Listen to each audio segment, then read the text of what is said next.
যে ব্যক্তি প্রাণী হত্যা করে, যে ব্যক্তি মাংস ভক্ষণ করে, সে ব্যক্তি কোনোদিন সুখ প্রাপ্ত করতে পারেন না এবং সে হচ্ছে পাপী। একথা বলেছেন আমাদের সনাতন ধর্মে মহান মুনি ঋষি মুনু মহারাজ।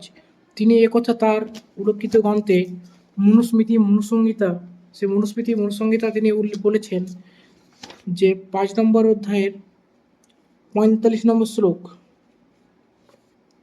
5 নম্বর অধ্যায় 45 নম্বর শ্লোকে তিনি কি বলেছেন দেখুন। দেখতে পাচ্ছেন 5 নম্বর অধ্যায় 45 নম্বর শ্লোক।